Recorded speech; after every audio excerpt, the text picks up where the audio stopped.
What's up mga utol? Magandang umaga po sa inyo. Yan, tayo pumunta sa bukid. Ngayon po ay time check ay 5:40 ng umaga mga utol. Ang ganito mga utol, ganito lagi ako tuwing maga kapag may trabaho tayo. Lagi, yan, laging maagap. At tayo bibili ng pandesal para kandalan kita tayo po. Yan, let's go mga utol, papunta tayo sa bukid. Kasi ito hanggang bukid mga kautol ay almost 14 minutes mula Kalumpang hanggang sa amin sa bukid. Kaya araw-araw akong maagap mga kautol. Tsaga-tsaga lang po at kapag may tsaga nga mga kautol ay meron pong nilaga. Yan, tara po, tayo pipasa ka na.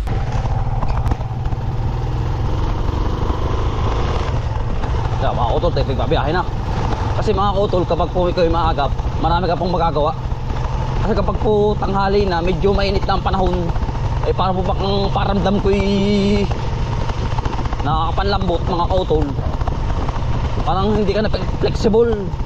Ay kapag ang tumaga pa ay talaga bang ang katawan mo ay energetic mga kautol. Ano po?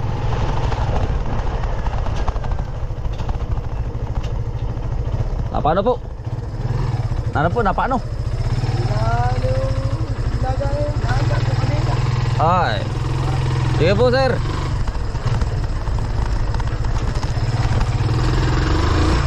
Magandang umaga. Abot mo. Oo.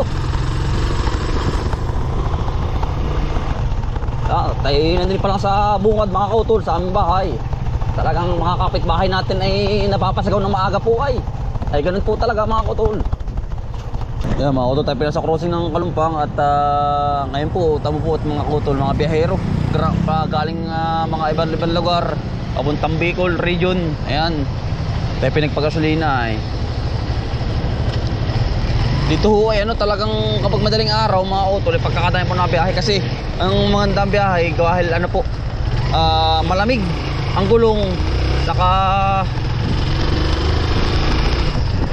ayun mga bus o papuntang Turbina. Yan, shoutout po sa inyo mga taga Turbina.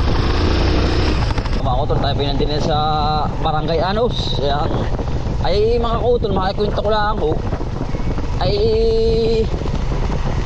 ako po ay ganara palagi dahil po ay kapag hindi nga po maagap ay di wala na ako magawa. Kapag tinanghali na lahat ay gawa po ng ako ay nagis natutulog mga kautol. Natutulog ako ng 9. Gigising ako ng alas 3:30 para magluto mga kautol. Tapos noon ay naman sa gabi, nire-ready ko na para sa aking asawa. Ayan, para pagising ko ng 3:30, ako po ay sasalang ko na yung mga lutuin, kape, yan, mga kung anong ingredients na ilalagay sa pagluluto. Ayan. Tapos noon, alas 4, liligo na po ako yun. Tapos alas 5, ayan, papunta na ako sa bukid mga kautol, maghapunan na yun. Uuwi ako ng hapon mga kautol, bandang mga alas 6 ng hapon. Ayan.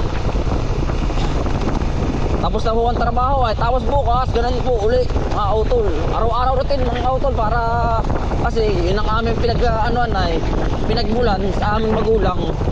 Ay ang magulang ko naman mga kautol, sobrang sipag talaga. At talaga mong 64 na po yun ngayon, kayong December 1 ay napakasipag po. At gawa po ng kapag po daw siya ay mamamahinga, siya daw po ay manulupog, ay tama lang po mga kautol. Kaya ho, hinahayaan na namin. Oo, yun. Ay mga kautol, tara na. Tayo pamunta na sa bukid at tayo po dire-diretso na. Doble ingat lang po sa biyahe. Tayo mga kautol ng pandesal po. Hindi para kanda nanay.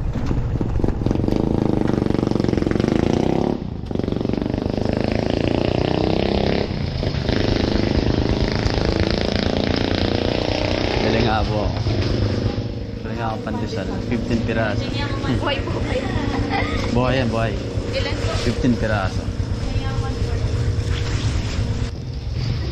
Good morning agad na, no? Saka kape.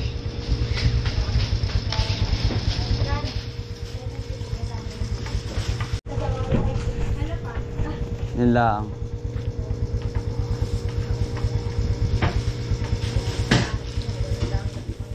Kano? 61, may piso ka. Meron. Hello, shout out. Ayan po si nanay. Good morning nanay. Magandang Ay, umaga saka po si paring Alan. Magandang... Mas tatay. Napaga po sa ka. Yeah. Dito ng Ayan po si tatay. Tatay, magandang umaga. umaga po. Magkakape muna, mga utol. Ano po? Kape po. Kape natin, kape na. Ay, bihati na natin nanay. Oo, ako kala ka na rin. Paring Alan mo. Parang nag-aaral sa niyang ganun. Ganyan. Hindi ako nag-aaral sa niyang. Kape lang ako sa maga. Ay, tinapay pare. Si tatay, wala din. Dahil dalawin mo din yan. Parang, ang laki niya na eh. Ayan po si tatay. Tatay, yun ang umaga po. Hello po. Gandang umaga po. Tayo pa kakain o mag-almusal. Lumusal mga utol. Pandesal. Dala ni... Sarap.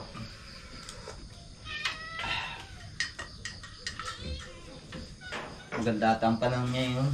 So, pare, tinapay. Mainit. Pare. Sige pa. Ay, kape na. Yo. Dito kayo, dito kayo. Neng. Dito kayo. Boy, wala yung kape. Kaya yung si Conan. Ang dami na. Ma'am, shout out po kay Ma'am Isabelita Taghap ng Illinois. Ma'am, naay po.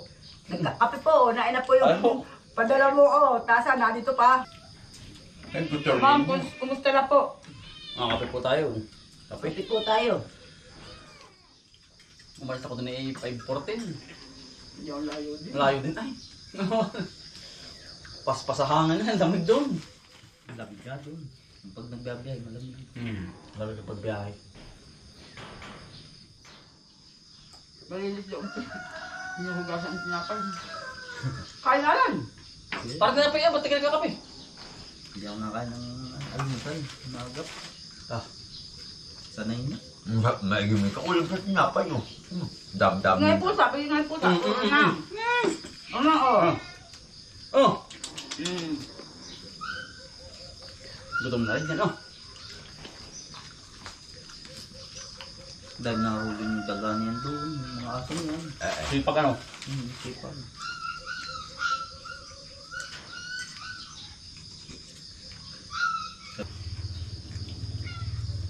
Gusto ko pa sa, ano ito? Ano ganyan? Toasted. Kaya ang sticker ko. Hoy! Yan dyan! Bye bye! Dam-dam mo na kayo. Kaya din dyan dyan. At ko nang tatahimin tubig pa ron. Ayan mga utol. Kanya-kanya na po kaming hiwalay, ano tatay? Kanya-kanya na pong trabaho pare, Alan. Oo. Yari na po magkape. Ayan mga utol. No. Okay na po yan. Tapos aring isa man din mga utol. Ayun. Ayun po, naka-safety po yan sa bubong. Bubuhayin po natin, papainitin natin.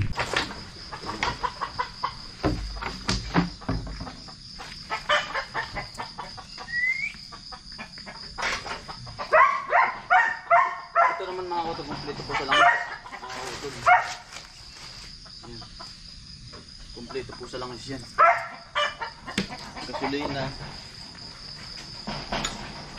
Kung bubuhayin, papainitin natin. Ayun, shoutout po kay Nanay Pilipina. Shoutout po kay Ninang Pilipina. Saka po kay Tito Pidel. Lagi po kayo mag-iingat yan.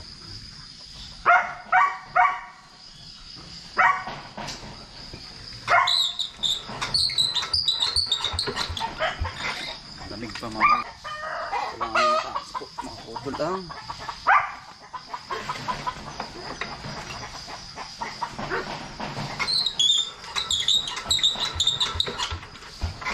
Ano pa?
to, abed ko lagi sa langis mga kautol. Yan.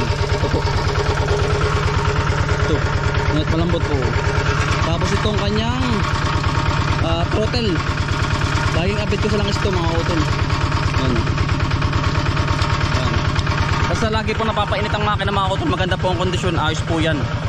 Yan. Kompleto na po lahat mga kautol. Pati panghakot po na isakan na natin. Yan mga kautol. Tayo po nag-iwahiwalay na kami tatay. Papakain naman po tayo ng baboy po. Yan, ni po Anthony. Talaga mga kautol, ano, sa umaga, agapan mo po. At dahil yun ang ano namin, pagkikita namin na yung tatay. Mandali. Galang. Aba. Dili pa rin eh.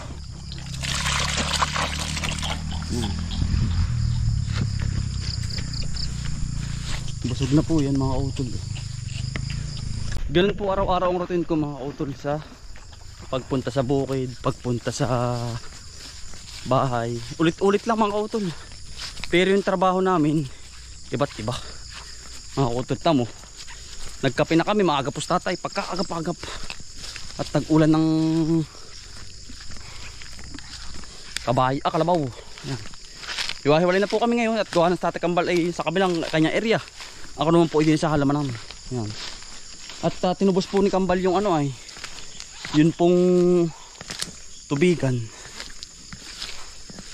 Kaya meron na po silang gawain. Bali dalawa na mga kautol.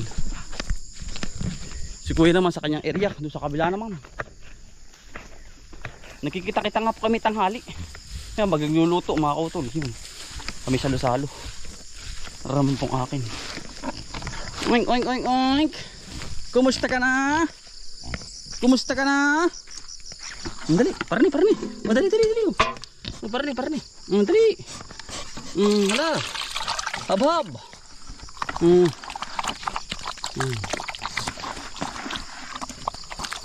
Taba mo na eh. Parang kailan lang ikaw eh. Parang kailan lang. Sana nga po huwag pumunta ang bagyo. Ay talaga pong maraming sisirain talagang halaman mga kautol. Halos ay magigiba po ay. Huwag naman po sana. At pagpalain pa tayo ng Panginoon mga kautol. Ano po? Ang ganda ng ating sili din eh mga kautol. Aray kay Anthony po aray. Ayan. Ay mga kautol, tamo po yung tatay ko. Pagkakasipag-sipag, daig pa po ang aming katawan ay. Pero persado na po kami. Ay sila po, si tatay po ay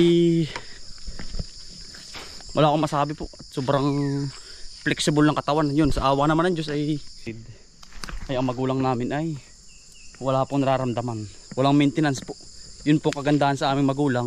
Kasi yun pong katawan nila araw-araw dito may pagwawalis mga kautol.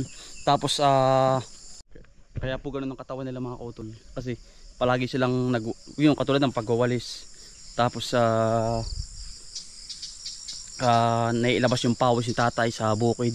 Kaya halos yung cholesterol naiilabas po ni tatay at ni nanay. Yan ang gusto lang namin mga kautol sa aming magulang ay palaging healthy at yung kalusugan nga po. Yan. Tapos sana humaba pa ang buhay kasi tayo naman mga kautol hiram lang tayo dito sa mundo. At sana humaba pa. Yun lang mga kautol.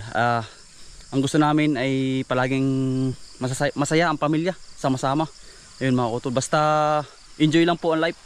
Hanggang dito lang po mga kautol. Maraming salamat po sa pagsama. Sipag lang po tiyaga, buhay probinsya. Bye. Salamat po. God bless to all mga kautol.